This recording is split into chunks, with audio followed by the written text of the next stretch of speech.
always broken. Gotta get another one. Took me 3 months to repair this thing and I already gotta repair it again? It makes no sense.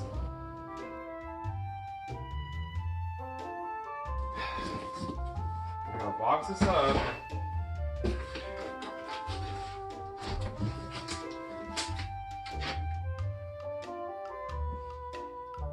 Kpaceguy. Kpaceguy.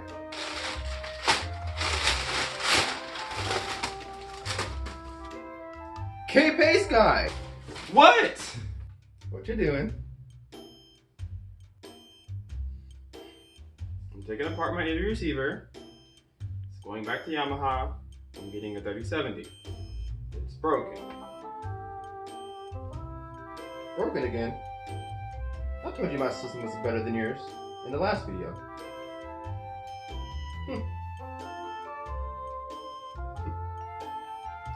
Well, guess what, Kpaceguy? Even though I'm getting a 3070 as a replacement, it's going to be a temporary replacement because I'm getting a preprocessor instead of an AV receiver. So then, even if your system is better than mine, it won't be much longer. What's a processor? I'm glad you asked, Kpaceguy. I'll break it down to you nice and easy. So you have your AV receiver. An AV receiver, as we all know, processes audio, processes video, has amplifiers, whether it's 5, 7, 9, and sometimes 11 amplifiers to power your speakers. An AV processor is the same thing minus the amps. How do you power your speakers without the amps? You have to have an external amplifier, which I have here. This is the Emotiva Bass X A300, which has 2 channels of power. And I will be upgrading this to a monolith, which has 7 channels of power. So I won't need a receiver. I will need a processor. And a processor has inputs and outputs on the back of it. So you still plug your HDMI cord to it. You still plug all of your external devices like a DVD player, a TV, Roku stick, Amazon Fire, everything you're going to use to have video, you still plug it back there.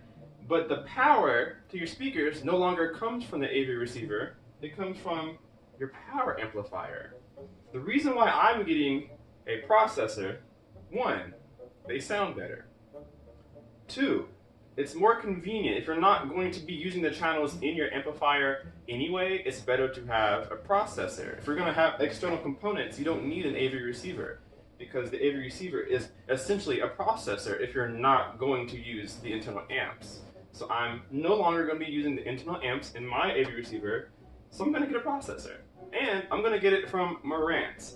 I have looked at Anthem Audio, and Anthem is well known for their room correction, and I'm super kind of close to getting one, but they're really, really expensive. Marantz is not too much under that, so it's kind of a toss-up of what I'm going to get. But right now, I'm set on Marantz, and I'm set on getting a processor. So even though I'm upgrading to a 3070, I'll have it for a while, but I'm saving up some money to get my monolith, and then eventually I will get the processor.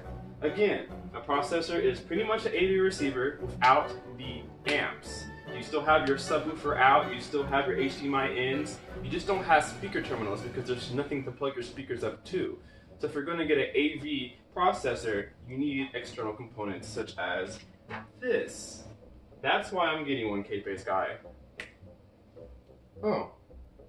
So, what's the advantages of having a processor over an AV receiver, Kpaceguy? The advantages of having an AV processor over an AV receiver is one of 2 things.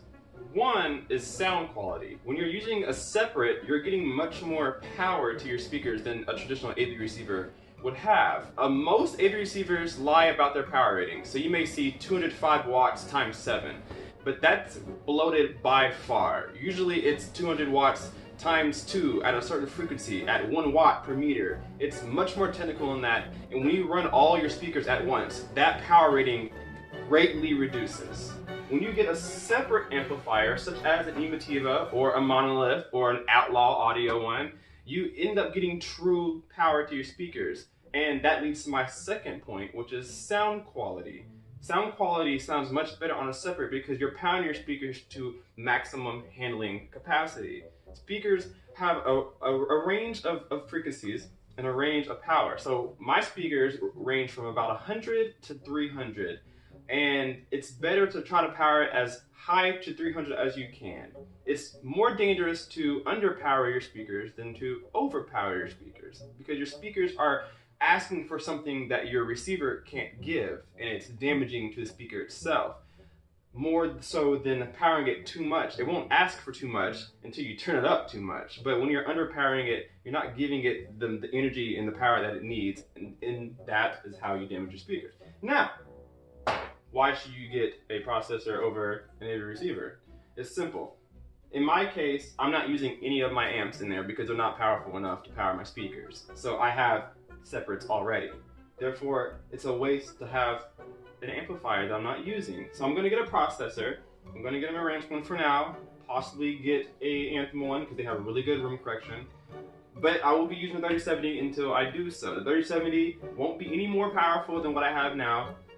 It may sound a tad bit better because it has a few more things inside of it, but nonetheless, the way to go for me is AV processor. Now, it may not be for you depending on how your setup is.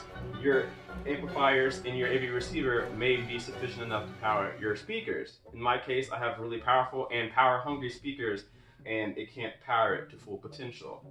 My AV receiver happens to go down to 4 ohms. Some speakers go down to 4 ohms, some go to 6, some are standard at 8. And AV receivers, not all of them can get down to 4 ohms, which is damaging to your AV receiver at that point. Remember how I said that speakers ask for a lot of power. Not only do your speakers need the power, your amplifiers need to be able to handle the power that they ask for. So it's always safer to get separate so that your amplifier doesn't have to work so hard. That's why you get overheating. That's why they don't last too long. When you get separates, you get better sound quality, you get better power, and that's why I'm getting my AV processor. Okay, cool. But what about those giveaways that you did in the last video? I entered to win something, and did I win? We can announce them in this video. So the winner of the Snap-on Smart Outlet and Light is going to be LOL Kenny. I know you wanted one, so now you got one. Congratulations. For the Anchor wireless charger right here, nice little dock, goes to Philip Stewart. Congratulations, Philip Stewart. This is now yours. For the Echo Dot, drum roll please. Echo Dot goes to Holly. Congratulations, Holly. Enjoy your Echo Dot. And last but not least, the final double outlet, smart outlet, smart light goes to Big Woo J. Congratulations, sir. You got yourself a nice pair of outlets. So congratulations to all you guys that have won, and why are you mad? I wanted the Echo Dot. You want to do the outro? I guess. If you enjoyed this video, make sure to leave a like, comment, and subscribe. Make sure to push that bell to be notified for the next video. Congratulations to all the losers who won the products. Kpaceguy out. Kpaceguy out. See you guys. Yo, Kpaceguy here. Congratulations to everybody who won a giveaway.